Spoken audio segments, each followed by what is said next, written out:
Donc je vais vous présenter ici un petit travail qui a été fait concernant, je veux dire, un couronnement royal qui est le sceptre Charles V. Charles V, voilà, qu'est-ce qu'ils en disent? Ben, il fut ciselé. Le sceptre, en fait, c'est un bâton, hein. Bon, on va en discuter de tout ça. Je vais discuter de mon petit travail ici et je vais discuter, je vais dire, un petit peu de la royauté avec tous les abbés qu'il y a derrière, en fait. Voilà. Donc, faut savoir que le sceptre, c'est qu'est-ce que c'est? C'est un espèce de bâton qui ressemble à une arme. Bon, c'est pas anodin qui ressemble à une arme. Ouais, il y a une raison, c'est auparavant, euh, elle ressemblait à une arme. Pourquoi? Parce qu'auparavant, les premiers rois venaient comment? Ben, ils venaient de certains combats, et en fait, on lui attribuait un certain pouvoir. Le pouvoir, bien sûr, il y avait les religions à ce moment-là, hein. Il y avait les trois religions, enfin, il y avait les religions. Ici, ça va être la religion catholique, voilà. Et donc, avec toute son institution, toute son institution de pouvoir de l'Église, voilà. Et donc, on passait roi grâce à l'accord de l'Église, en fait. Mais il fallait montrer on était un vaillant combattant, qu'on avait combattu, qu'on avait obtenu soit, je sais pas moi, des gains de cause par rapport à des batailles contre d'autres régions, d'autres parties, et voilà. Et quand voilà, et quand la personne gagnait, ben, elle était soi-disant entre guillemets méritante d'un certain pouvoir, et je veux dire la princesse, bon, finissait par, je veux dire, se marier avec un roi alors que le roi avait tué des gens. Bon, là je ne suis plus d'accord, c'est qu'en fait euh, euh, tous ces rois-là sont devenus des tueurs, parce qu'en fait, ils ont montré leur pouvoir au travers de combats. Voilà. Pour moi, il n'y a pas de vaillant combattant. Pour moi, je veux dire, il est interdit de tuer, et l'Église sait très bien ça. Donc, si l'Église attribue, je veux dire, comment est-ce qu'on appelle ça, un cadeau qui est celui de ramener une personne à un certain pouvoir, qui est le pouvoir royal, sachant que, je veux dire, euh, il est interdit de tuer, ben, l'Église est en porte-à-faux avec, je veux dire, ses préceptes. Voilà.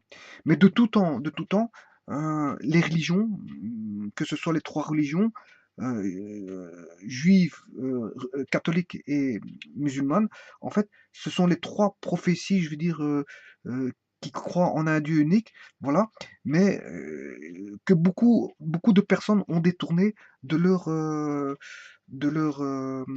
va dire, précepte originel. Voilà, précepte originel. Beaucoup des préceptes ont été, je veux dire, détournés. Et on peut remarquer que les religions, beaucoup de religions ont dérivé vers on va dire, certaines formes sectaires avec certaines choses, bon, je veux dire, qui n'existaient pas en fait dans les premiers préceptes bibliques ou de la Torah ou du Coran. Bon, en fait, beaucoup de choses ont été détournées par justement par l'entremise par le fait de s'accaparer un certain pouvoir, voilà.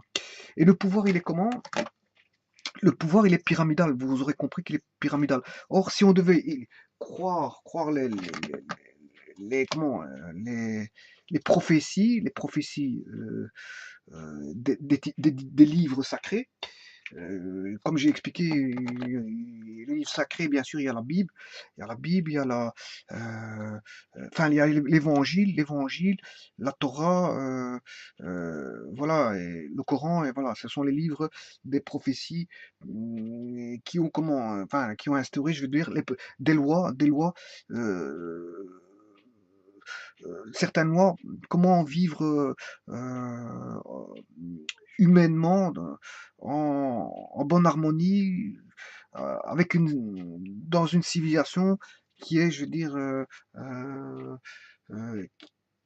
qui est là un point déterminé, à un moment déterminé, qui est là, une civilisation qui est là à un moment déterminé.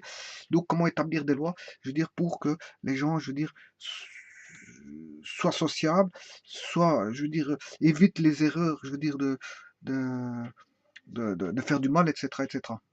Voilà. Donc ici,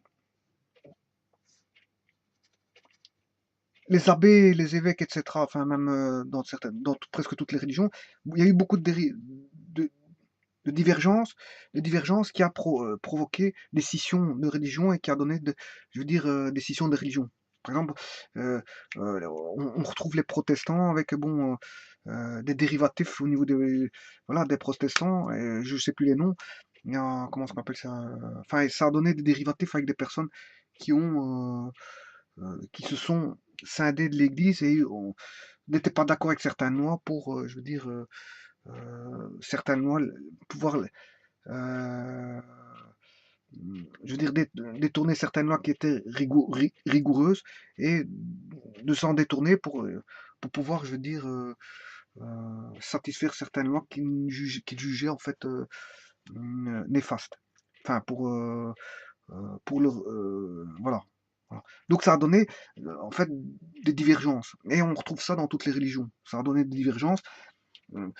Pour moi, les religions, elles datent de leur création. Par après, s'il y a eu des nouveaux mouvements, en fait, c'est complètement des mouvements qui, dé- en fait, qui ont été détournés des vrais préceptes de la base. C'est-à-dire, c'est-à-dire, on recrée une part de religion en créant de nouvelles lois, alors que bon, c'est pas les vraies lois de la base. Et donc, à cause de ça, enfin, j'allais dire grâce, mais c'est à cause de ça, il y a on va dire des interprétations de la religion qui peuvent être euh, euh, complètement, je veux dire, erronées. Voilà. Donc, je veux dire par là que normalement, tuer, c'est interdit. C'est ça que je veux dire.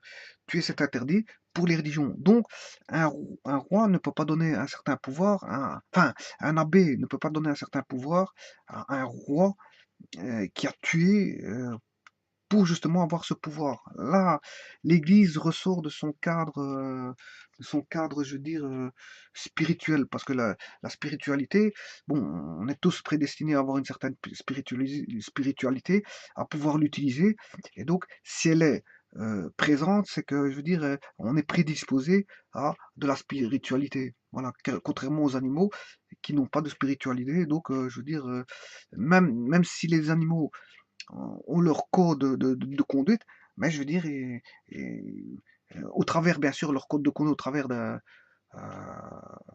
de leur,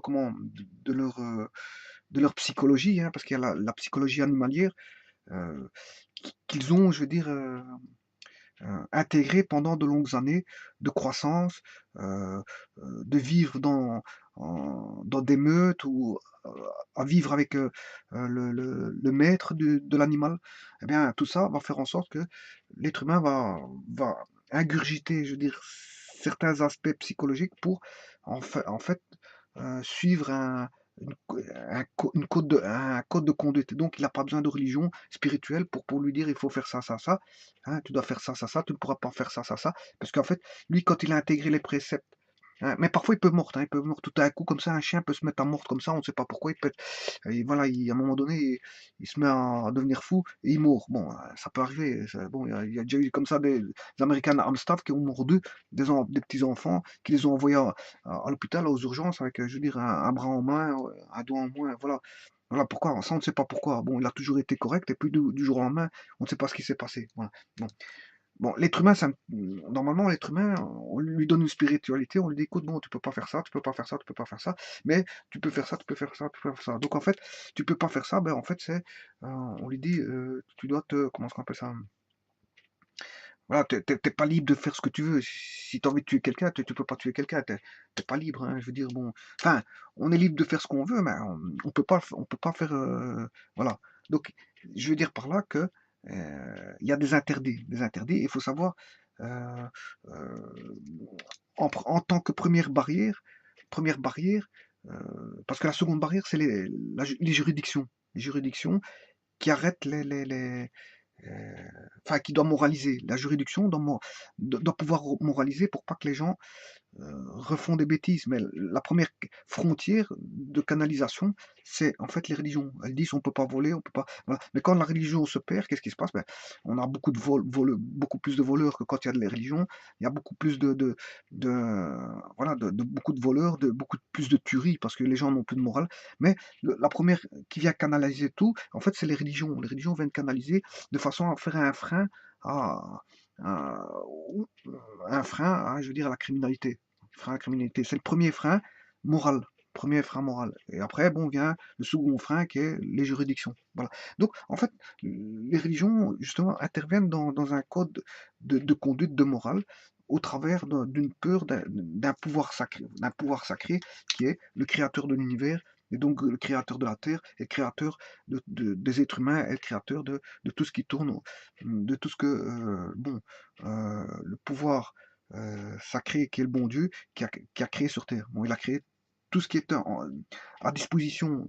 euh, il a créé le fer, enfin, tout ce qui est matériaux, les gaz, etc. Toute la science vient, je veux dire, d'un créateur qui fait que, je veux dire, on doit respecter, je veux dire, enfin, qui nous a donné une morale de conduite et donc à se comporter sur une morale de conduite. Bon, maintenant, comme je dis ici, quand on a un roi, à ce moment-là, les abbés ne se conduisent plus comme s'il y avait un pouvoir sacré, mais se comportent comme si c'était eux le pouvoir. Voilà. Et donc ils attribuent un pouvoir, donc un pouvoir c'est remonter d'un échelon au niveau social, mais quand on est tout au haut de l'échelle, bon, je veux dire, on fait partie de ce qu'on appelle, on va dire, la noblesse. Ouais, la noblesse. Mais quand on s'attribue la noblesse, justement, moi pour moi, quelqu'un qui a tué avec des armes, je veux dire, des épées, etc., des haches, etc. Parce que c'est à l'époque ils se battaient comme ça, des épées, des haches, des arcs à flèches, etc. Bon, c'était faire des tueries, hein, c'était faire des tueries, et donc on peut pas appeler ça une personne qui est noble, parce que une personne qui est noble, c'est une personne qui est digne, qui a de la dignité.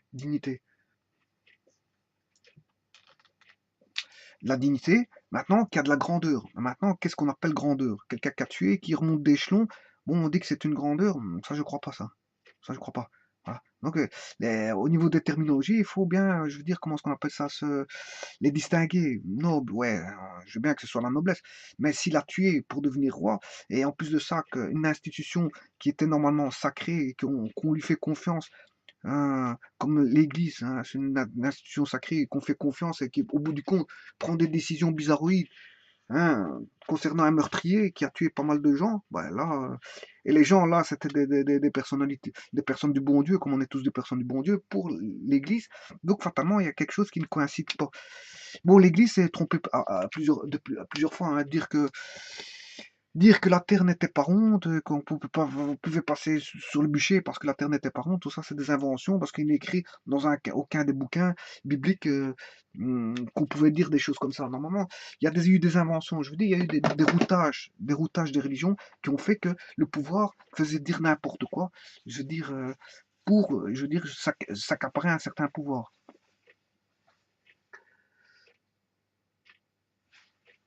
Donc ici, normalement, la noblesse, quelqu'un qui est noble, qui est digne, réellement de digne, ben, elle suscite l'admiration, on voit une certaine grandeur en la personne, etc., etc. Mais en fait, on a détourné tous ces vocables-là.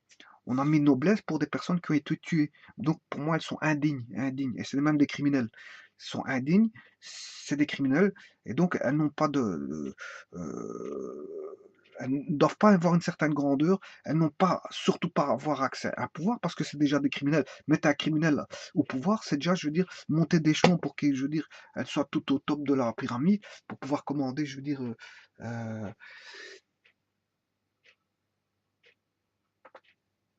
je dois contrôler ma caméra parce que si ma caméra elle ferme après que je continue à parler, bon, c'est embêtant ça. Voilà. Donc ce que je voulais dire, c'est que, voilà, j'étais en train de dire quoi? J'étais en train de dire que, ouais, voilà.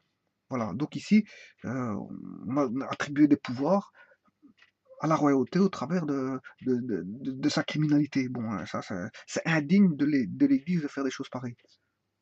Indigne de l'Église de faire des choses pareilles. Parce que, voilà. Et il faut bien savoir qu'à un moment donné, à un point tel que on leur donnait du pouvoir que, qu'est-ce qu'on disait? Ben, pour finir, la personne était tellement haut placée que il y avait, comment est-ce qu'on appelle ça? Une grande séparation entre le pouvoir de la personne qui était dans son monde et qui était classée comme disant la noblesse, et les autres qui étaient considérés comme des roturiers. Voilà, des roturiers, bon, c'est la classe en bas, et je veux dire, qui deviennent esclaves en fait du roi. Donc par exemple, le roi pouvait aller, je veux dire, aller chasser dans les forêts, alors que bon, les personnes du village ne pouvaient pas le faire. Donc elle s'attribuait de fait de son pouvoir, s'attribuait, je veux dire, des choses que les autres ne pouvaient pas faire. Donc elle voyait les autres comme leur esclave. Toi tu ne peux pas faire ça, moi je peux faire ça. Voilà, c'est comme ça. Enfin bref. Donc ici, ça va concerner le sceptre de Charles V. Bon, voilà. Il fut ciselé par les orfèvres là c'est le XIVe siècle. Voilà. Ciselé par des orfèvres. Donc c'est de l'or, hein. Ciselé, bon, c'est taper au marteau, faire, voilà, c'est d'avoir une forme bien précise pour avoir, je veux dire, voilà. Pour moi, ils le font avec des ciseaux, hein. Ciseaux, ouais, pour moi, c'est au ciseau et avec un marteau. Voilà, ils avaient tous des outils auparavant. Voilà. Soit pour le sac de Charles V, soit pour celui du futur Charles VI. Donc, il fut ciselé par des orfèvres au XIVe siècle. 14e, on est en 1300 et de 1300 à 1399.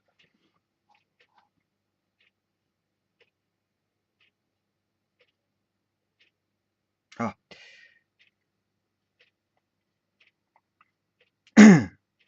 Alors, soit pour le sac de Charles V, soit pour celui du futur roi Charles VI. Bon, ouais, voilà, c'est l'époque que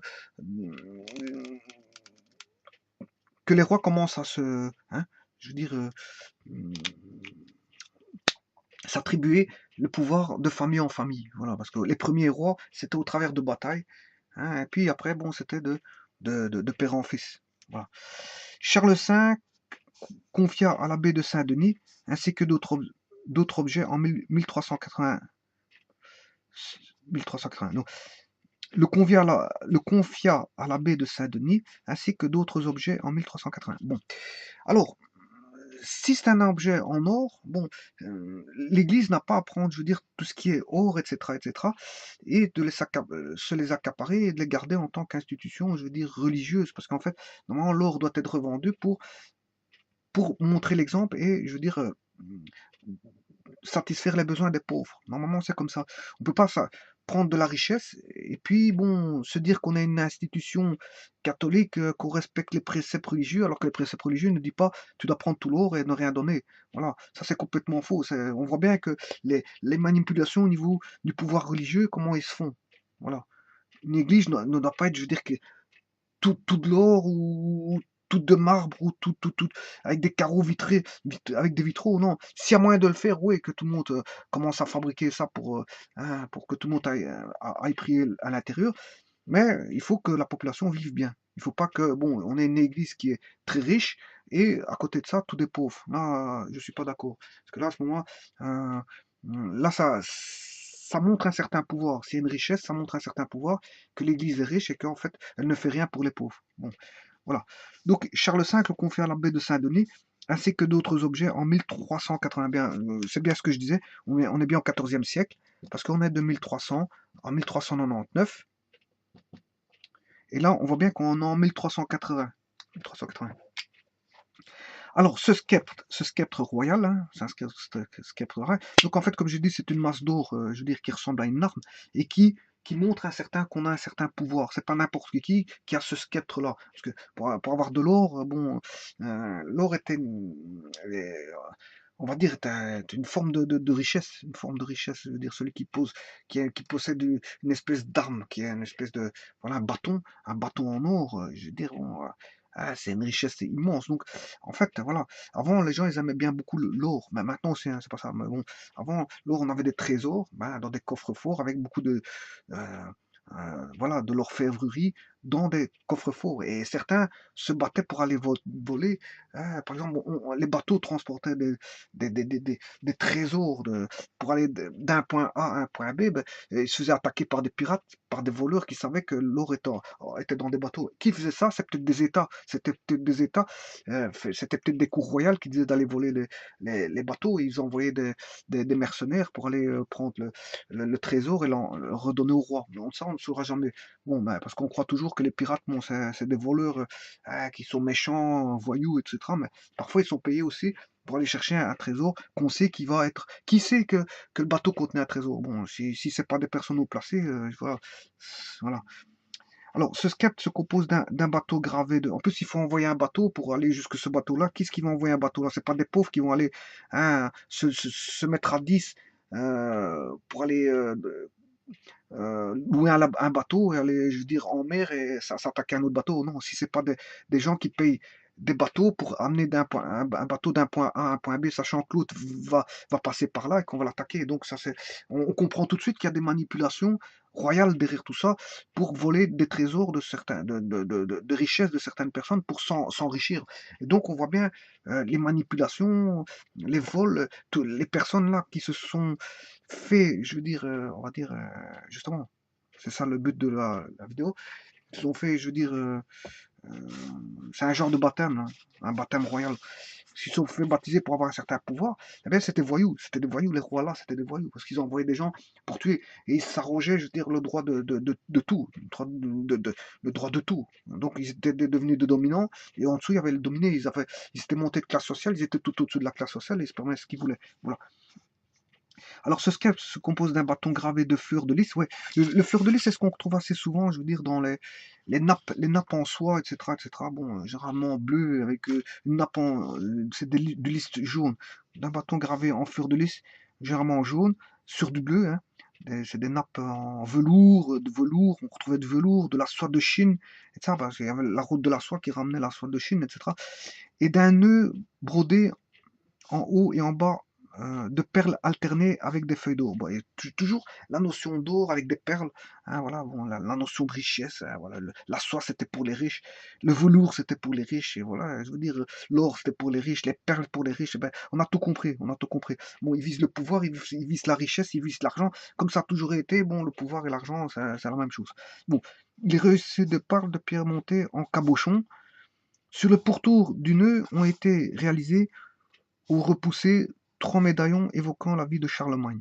Bon, et Charlemagne, c'est pareil, bon, ce fut un roi aussi qui a été couronné par l'Église aussi, et qui, je veux dire, qui s'est battu avec de nombreux territoires, mais voilà, enfin, qui s'est battu dans de nombreux pays, et qui s'est accaparé de certains territoires, euh, mais qui, à un moment donné, il a eu du mal aussi, par exemple, si je regarde avec Vidukil, je sais plus comment il s'appelle, hein, c'est un saxon, je crois. C'est un saxon d'Allemagne.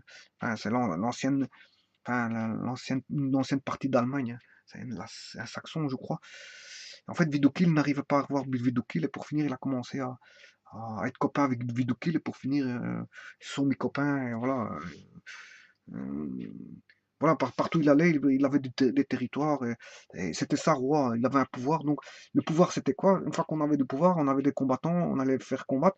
Et puis, il prenait des territoires. Et les territoires appartenaient au roi. Donc, les gens, ils se battaient pour le roi, en fait. Ils se battaient pour gagner des territoires pour le roi. Voilà. Donc, voilà. Et ça, c'est le schmilblick.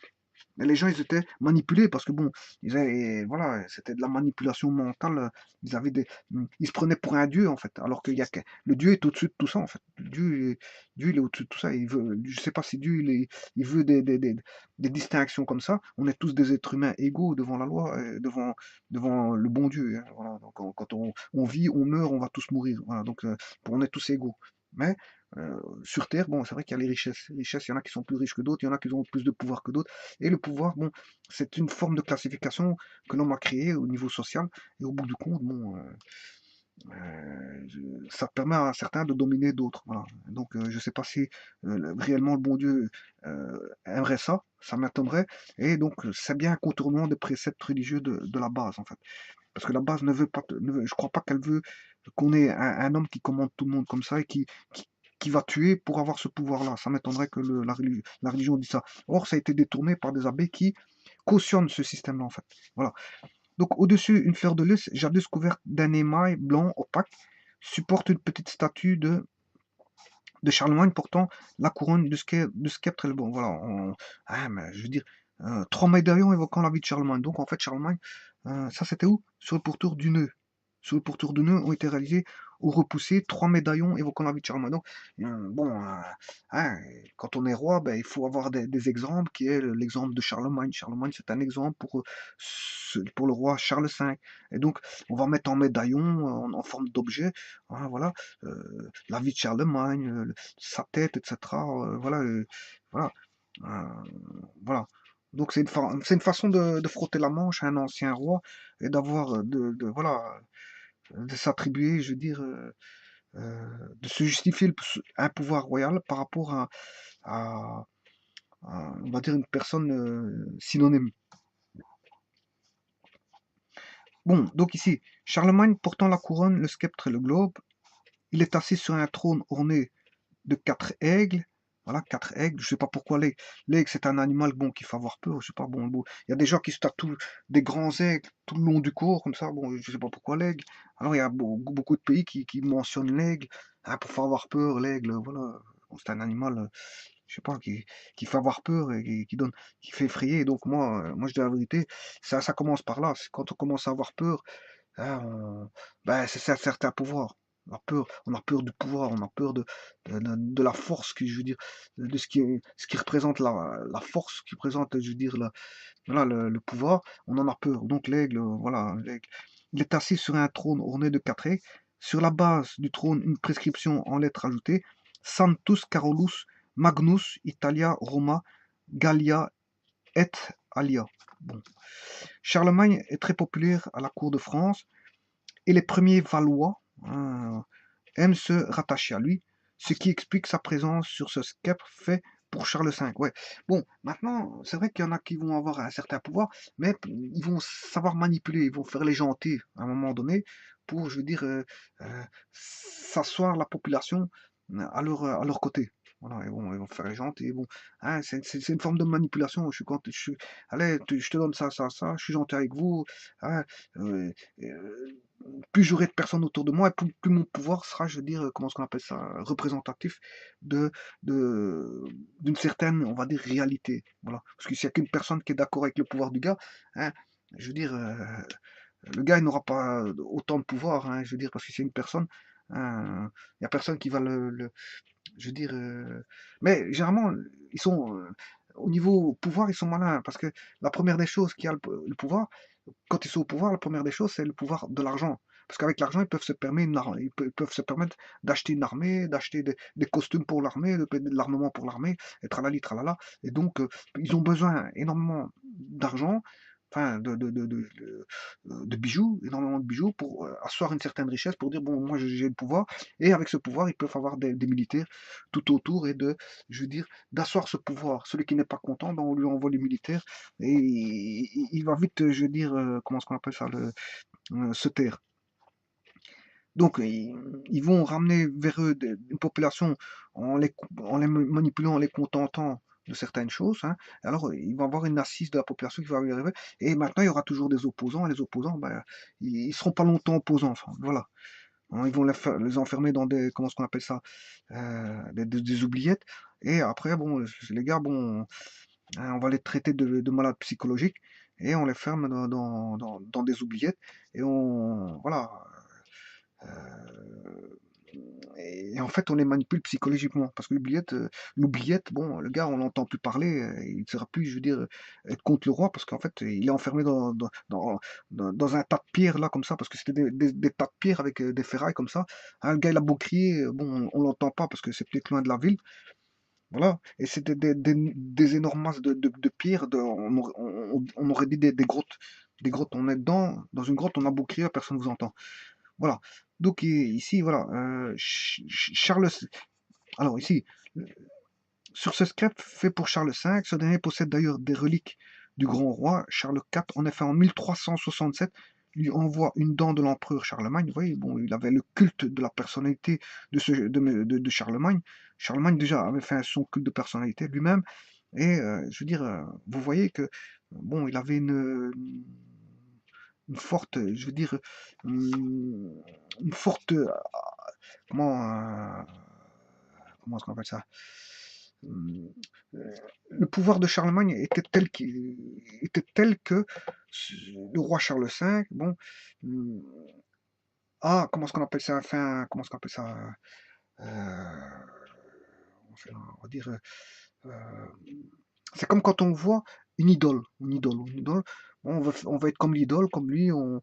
Voilà, au niveau psychologique, c'est une manière de s'identifier. Voilà, c'est une identification. Donc, sachant que Charlemagne avait beaucoup de pouvoir, le Charles V, bon, s'identifiait à Charlemagne en disant bon, c'était l'exemple à suivre. C'est pas vraiment pas l'exemple à suivre, je vous le dis tout de suite. Mais enfin bref, pour lui, c'était l'exemple à suivre au niveau du pouvoir. C'est normal. Si lui, il a eu beaucoup de pouvoir et qui a su tant des territoires, ben, pour lui, c'est l'exemple à suivre. En tant que roi, je dois combattre, je dois prendre des territoires, et tralali, et tralala. Donc, je vais m'identifier à Charlemagne.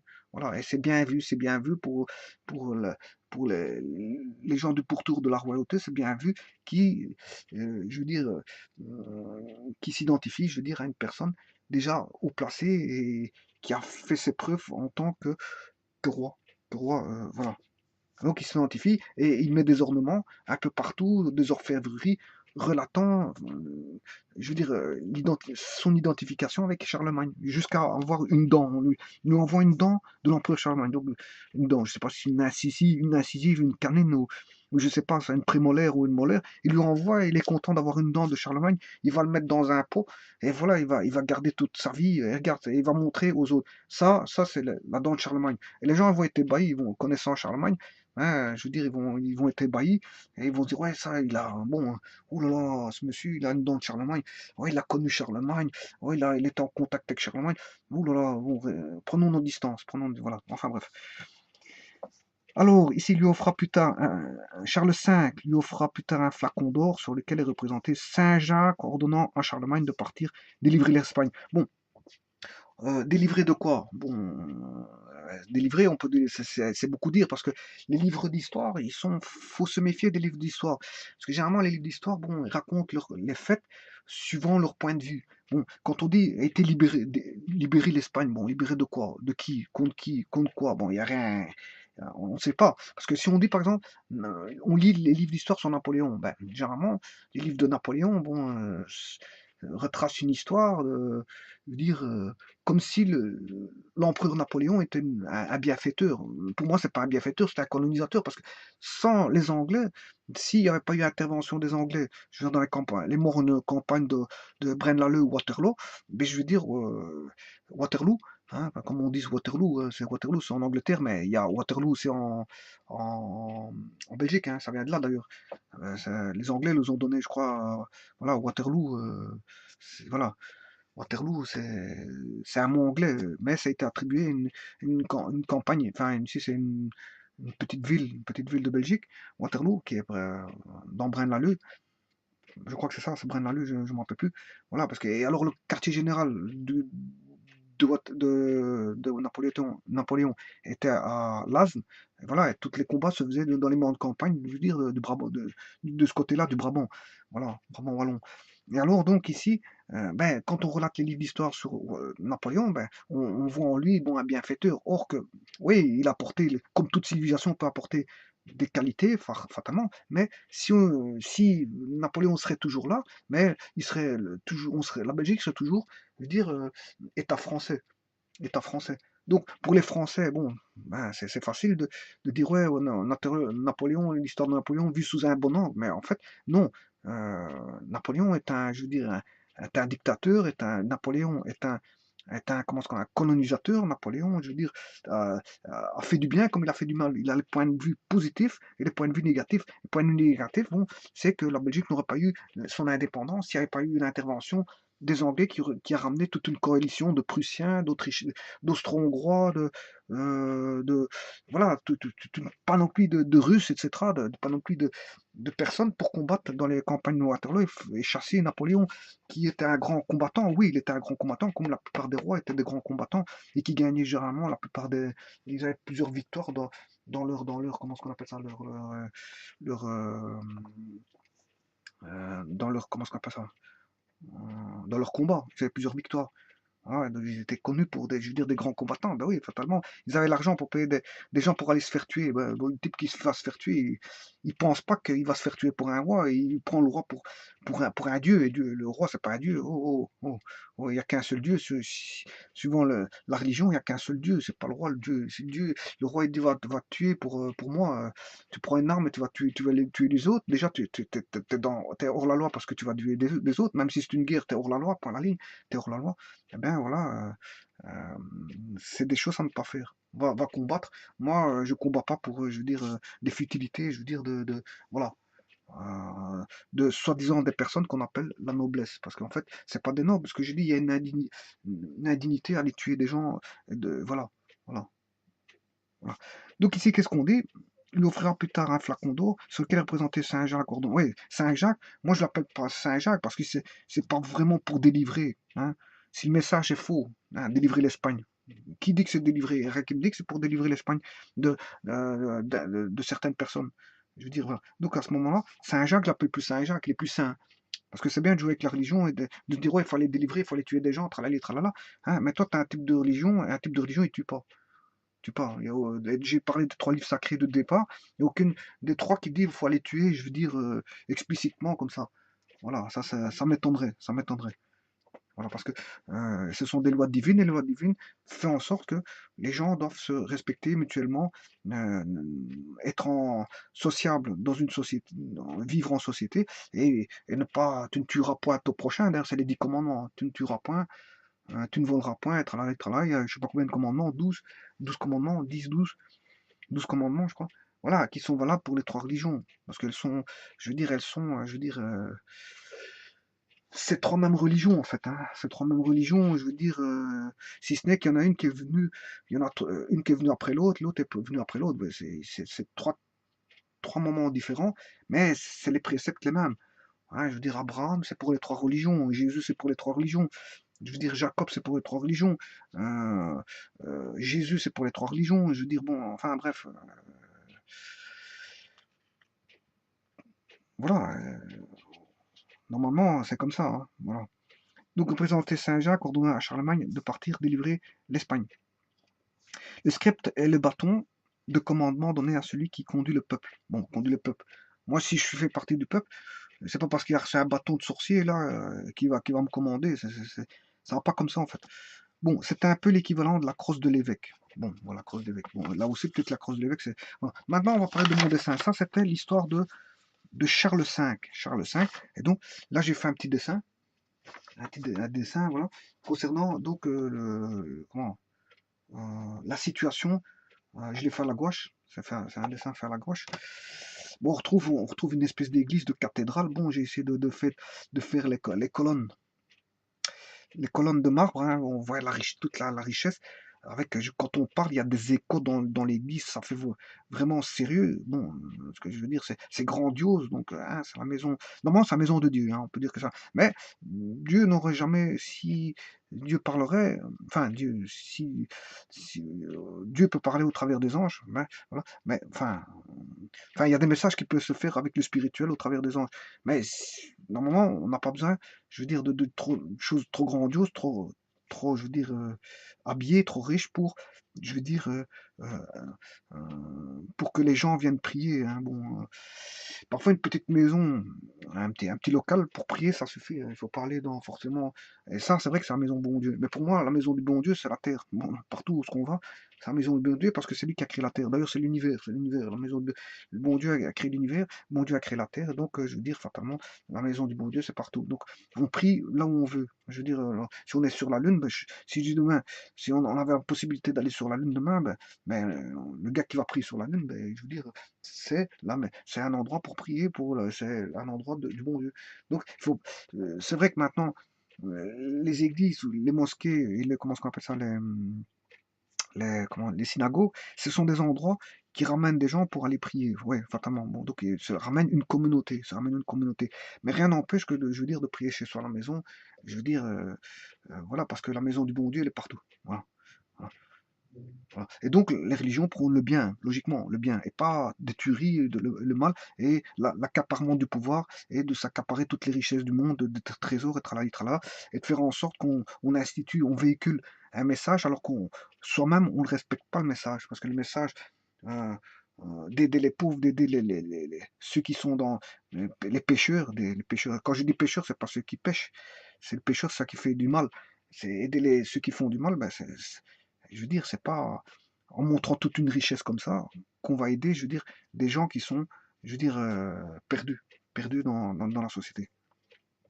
Voilà. Parce que les gens perdus, ils vont se dire, oh, moi je suis pauvre, oh là là, l'église elle est riche. Oh là là, ben déjà, il y a déjà, on va dire, comment est-ce qu'on appelle ça, un grand fossé qui sépare, je veux dire, l'église qui est censée prôner, je veux dire, un message de tolérance de dignité, enfin, il y a plein de messages, hein, il n'y en a pas qu'un seul, il y a une infinité de messages qui est attribué, mais c'est pour le bien de l'humanité. Mais quand on voit ça, bon, c'est un petit peu, voilà. Et alors, bon, là, on voit tout, on voit des chevaliers de beau, avec, je veux dire, avec du matériel militaire, parce on retrouve des épées, des flèches, et ça n'a pas à s'introduire dans une église. Bon, l'armement n'a pas à s'introduire dans une église. Les drapeaux n'ont pas à s'introduire dans l'église, parce qu'une église, c'est universel. C'est universel. Donc, on n'a pas à avoir de drapeau. Voilà, si, quelle que soit la personne qui va arriver dans une église, il n'y a pas de drapeau. Il y a pas, le seul drapeau, ben, je veux dire, c'est l'universalité, l'humanisme. Voilà, c'est l'humanisme. C'est le seul drapeau qu'il peut y avoir au travers d'une croyance, donc d'un bon Dieu qui a créé, je veux dire, l'univers et la terre, notamment la terre avec des êtres humains qui doivent se gérer, s'autogérer, vivre en communauté et, je veux dire, partager les messages, je veux dire, des différents livres sacrés. Voilà. Donc ici, il y a toute une, on va dire, le roi, voilà, le bâton il est là, le sceptre il est là, le roi il est comme c'est comme un espèce de baptême, hein, baptême royal. On a l'abbé avec tous les évêques, voilà, tous les prêtres, les curés, etc., qui jouent le jeu le jeu, qui jouent le jeu. Voilà. Et pour attribuer du pouvoir à une personne qui, je veux dire, bon, donc ça, c'est, on va dire, est-ce que c'est vraiment la religion qui dicte ça? Eux pensent qu'ils sont de la religion, mais en fait, c'est un petit peu, je veux dire, détourner la religion et s'attribuer des pouvoirs supplémentaires à l'Église et au roi. Et donc là, je veux dire, on crée des classes sociales et là, c'est la plus haute classe. Voilà. Et notamment, après, le roi, je vous dis, il passe à l'Église, mais après, il va les voler. Il va les voler quoi? Ben, il va renvoyer des gens, il va les tuer tout d'abord. Il va les tuer. Vous voyez quand il y a plein d'armements de combat pour tuer. Hein. Hein, je vois qu'il y a des flèches, des arcs à flèches, ils ont comment on appelle ça, des boucliers, etc. On voit bien que c'est de l'arme. Il y a l'armée militaire n'a rien à faire dans une église, point. N'a rien à faire dans une église. Hein, ça c'est pour tuer tout ça. Et en plus de ça, ils vont aller voler. Pourquoi? Parce qu'après ils vont commencer à faire de la piraterie en mer, etc. Tralali, tralala, pour aller s'accaparer des richesses, je veux dire, des richesses pour encore avoir plus de pouvoir. Voilà. Donc là, on est dans une chaîne sans fin. Et donc, est-ce que c'est vraiment le message des livres bibliques de faire tout un cinéma comme ça? Pour attribuer des pouvoirs à une certaine personne.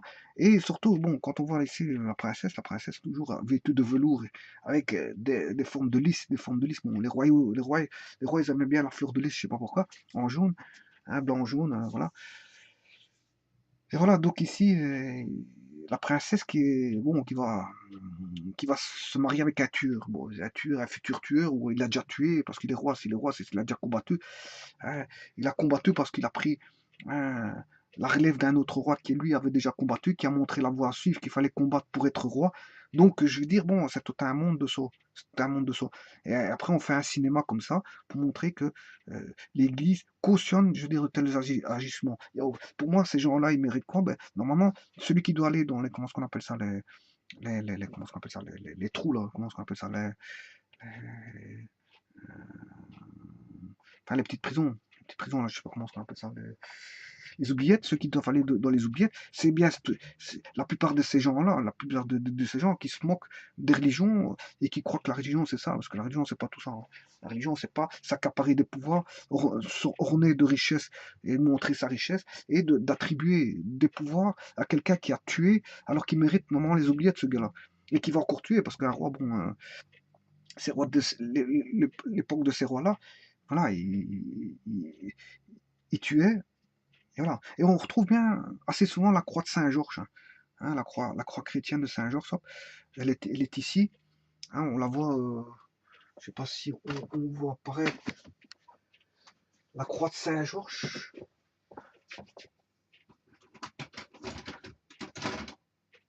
Enfin, j'ai pas de quoi écrire. J'ai pas de quoi écrire ici, mais disons qu'ici, on voit les croix de Saint-Georges apparaître un peu partout sur les boucliers en tout genre. Je veux dire. Sur comment est-ce qu'on appelle ça, les vêtements, je veux dire, des chevaliers, voilà. Ah, mais tout ça, est-ce que c'est pas quelque part une mascarade? Est-ce que c'est pas un cirque? Parce que je veux dire, normalement, je vous dis, la religion, ceux qui suivent les trois religions bibliques, je veux dire, à leur point d'origine, à leur point original, c'est pas tout ça en fait, hein. Voilà, c'est pas tout ça. Je veux dire, ça, c'est du travestissement de la religion pour s'accaparer, je veux dire, euh, du pouvoir. C'est le pouvoir. Voilà. Donc voilà, c'est pour la petite histoire, pour la critique, je veux dire, de cet environnement et des personnes qui font partie de cet environnement-là. Voilà, c'est pour la critique. Hein, j'ai expliqué la petite histoire, qu'est-ce que ça représentait. Mais maintenant, au niveau du dessin, voilà, on retrouve la chaise ici, la chaise du roi. Il s'est levé jusqu'ici, il est sur un tapis très coloré. D'ailleurs, j'ai dû découper un morceau ici. J'ai dessiné comme ceci ici. C'est plus grand. En fait, c'était plus grand. J'ai dû faire une découpe voilà. Et le tapis, il était plus grand, en fait, hein. Bon, vous voyez, hein, le tapis, il allait jusqu'ici. Je crois qu'il allait jusqu'ici. Voilà, il y avait un très beau tapis, très beau ornement. Bien sûr, c'est toute la richesse qu'il y a là-dedans. Alors, on voit le Charles V ici. On voit la princesse ici. Bon, et alors, on voit les abbés, les évêques, les prêtres, je sais pas s'il y avait des archevêques ou je sais pas quoi, je sais pas, j'en sais pas plus. Mais voilà, mais il y avait énormément de monde et alors il y avait les dames qui étaient assises là-bas tout derrière, hein, et qui assistaient, je veux dire. Alors il y avait on va dire les hommes qui étaient devant, les femmes qui étaient derrière là-bas, et la plupart des hommes qui étaient devant, c'était des hommes de loi religieuse, de loi religieuse, et des chevaliers, des combattants chevaliers, hein, qui formaient le devant de la scène, à côté du roi, des armées proches du roi, enfin, c'est des personnes proches du roi qui étaient juste à côté. Et voilà, et on retrouvait beaucoup des hommes d'église derrière, et tout derrière des dames. C'était tout des dames qui étaient assises, voilà. Ça va de là-bas, d'ici à là. Les personnes assises, les dames assises étaient, on va dire, qui étaient, bon, considérées, comme je l'ai dit, entre guillemets, j'ai bien dit entre guillemets, la noblesse, j'ai expliqué ce que c'était qu'un vrai noble, mais ici, bon, si on s'attribue le terme, entre guillemets, noble, c'était des dames de la noblesse qui étaient là-bas, en fait. Voilà, mais on voyait que l'église est archibondée, hein. C'est comme on va dire quand il y a un décès de Johnny Hallyday, ben, il y a énormément de gens dans l'église, ce sont les principales personnalités politiques et du show business du monde médiatique et tralali tralala qui se retrouvent au sein de l'église avec les gens de l'église. Mais en dos, on retrouve toute la population. Donc, fatalement, ici, quand le roi était couronné, fatalement, en dehors de l'église, on devait retrouver une assistance, je veux dire, importante qui attendait le couronnement royal. Et voilà, bon, qu'est-ce qu'ils faisaient de leur journée? Ben, c'était une journée, je veux dire, peut-être, je sais pas moi, peut-être chômée, je veux pas dire chômée, mais je veux dire que les gens n'allaient pas travailler, tout simplement, pour attendre le couronnement royal et que le roi sorte euh, de l'église avec tous les applaudissements, les cris de joie de la population, même s'il y en a qui n'étaient pas d'accord, ils jouaient le jeu, ils jouaient le jeu. Il y a toujours eu des gens critiques, hein, bon, critiques. Bon, il y en a qui, bon, ils étaient dans la foule, mais qui n'aimaient pas le roi, voilà. Ils étaient dans la foule, ils étaient des simples spectateurs. Hein, ils étaient, comment est-ce qu'on appelle ça, curieux de voir. Il y en a qui se faisaient une petite sortie parce qu'ils avaient envie de sortir, ben, ils n'avaient rien à faire ce jour-là. Enfin, on peut entrevoir imaginer toutes les choses des populations qui étaient dehors, qui étaient les personnes dehors. Hein, on peut imaginer toutes sortes de choses. Pourquoi les personnes, hum, quelle était la raison d'être de l'attente, de la sortie du roi de l'Église? Bon, on peut s'imaginer toutes les possibilités possibles et imaginables, euh, qu'on peut rencontrer maintenant quand il y a, je veux dire, hum, comme Johnny, un- une célébration funéraire et avec la sortie du cercueil, ben, les gens ils attendent d'aube avec tout l'état d'esprit d'antan, de cette époque-là de maintenant, ben, on retrouve les mêmes états d'esprit, si ce n'est que c'est l'environnement qui est changeant parce qu'on retrouve là, on retrouvait quoique les églises bon, sont fort ressemblantes à l'époque d'avant, hein. Mais elles étaient peut-être même plus riches avant que maintenant. Elles étaient peut-être même voilà. Euh, Donc ici, ce qu'il y a, c'est que bon, ici, quand le roi va sortir, il va pas retrouver de voiture, mais il va retrouver des carrosses avec des chevaux, etc., etc. Bon, c'est similaire, mais c'est suivant l'époque. Fatalement, il faut rajouter le grain de sel euh, de l'environnement d'époque par rapport à l'environnement de maintenant. Maintenant, vous avez le cercueil funéraire de Johnny qui va sortir. Qu'est-ce qui va se passer? Ben, on va retrouver des voitures. Ben, avant, on retrouvait pas il n'y avait pas de voitures, fatalement, il y avait des carrosses. Voilà. On avait ici, peut-être qu'il y avait des policiers tout le long du trajet. Ben là, on va retrouver des choses, de l'armée du roi tout le long. Voilà. Il y avait quoi? Il y avait le cortège, il allait d'un point A à un point B. Ben là-bas, le cortège allait d'un point A à un point B jusqu'à la cour royale.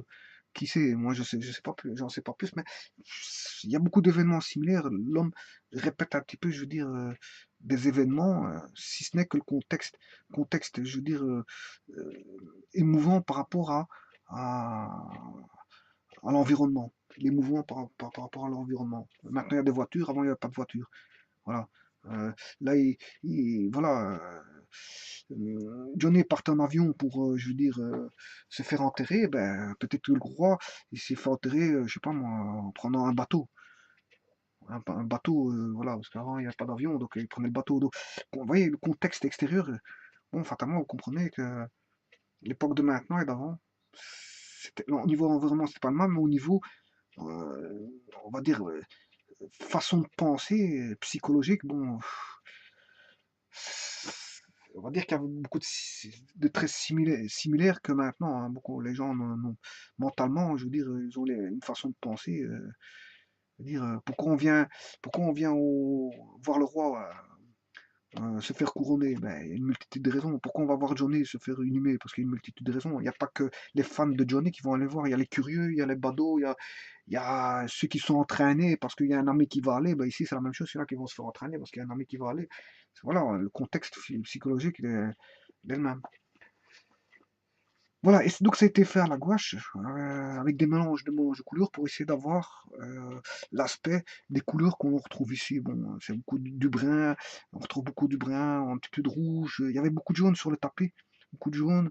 Voilà, on trouve du bleu, un petit peu noir.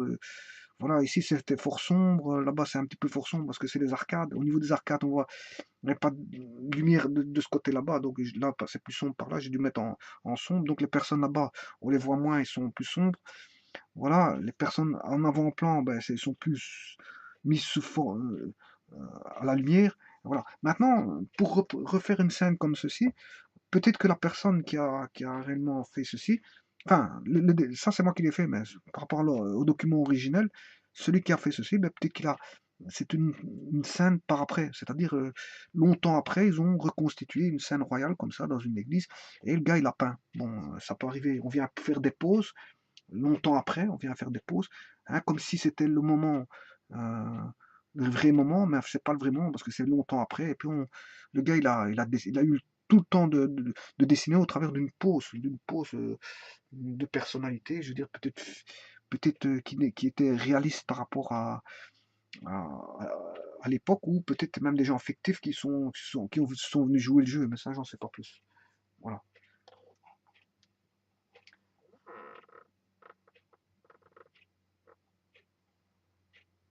Voilà. Et ça, c'est Charles V. Bon, il a fait son temps, voilà, il a une descendance. Qui est descendant de Charles V maintenant?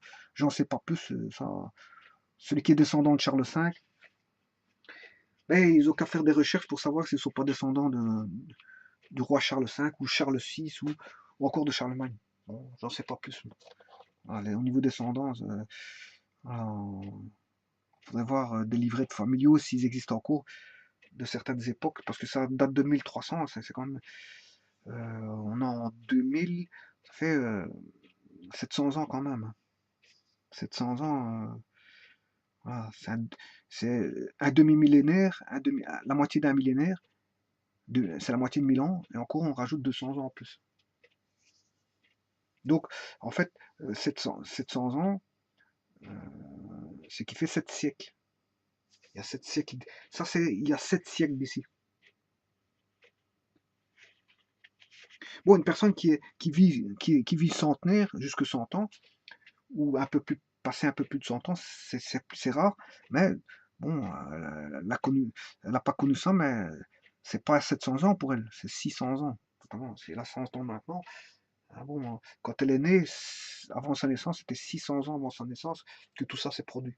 Donc, elle se rapproche déjà plus qu'une personne qui vient de naître il n'y a pas très longtemps. Hein, voilà, et ça s'éloigne. On va dire, cette période d'histoire commence à s'éloigner de plus en plus. Mais 700 ans, bon, qu'est-ce que c'est? Dans l'histoire de l'humanité, c'est rien du tout. Ça représente rien. Donc, on va dire, par rapport à l'histoire de l'humanité, à une échelle, à une certaine échelle, l'histoire de l'humanité, c'est très grand. Donc ici, bon, on va dire, c'est proche.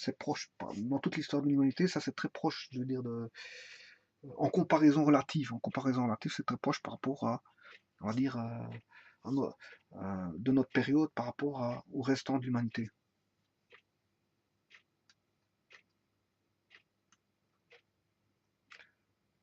Voilà, autant dire qu'il y avait beaucoup de chevaux à l'extérieur, hein. Les chevaux étaient fortement utilisés. Le cheval était un animal fortement utilisé. Bon, on en retrouvait, bon, dans les années 1800, on retrouvait énormément, 1700, 1800, on retrouvait énormément de chevaux. Hein, les écuries, les chevaux étaient, je veux dire, les écuries, on en trouvait énormément. Beaucoup de gens avaient des chevaux à la maison pour se déplacer. Voilà, le cheval était fortement présent. Maintenant, le cheval est plus un animal de loisir qu'on retrouve plus dans des écuries pour aller faire un petit peu de loisir. Mais en vérité, avant, il était partout, hein, partout. Il n'y a pas de voiture, il y avait des carrosses avec des charrettes et des chevaux, ou alors on montait directement sur le cheval. Ben voilà. Et là, ça faisait, je veux dire, on transportait beaucoup de choses au niveau militaire, au niveau tout était transporté avec le cheval. Donc le cheval était né, on en retrouvait des, je sais pas combien de chevaux qu'il y avait à cette époque-là, mais énormément. Il n'y a plus autant de chevaux de cette époque, par rapport à cette époque-là, avant et maintenant. Voilà. Voilà.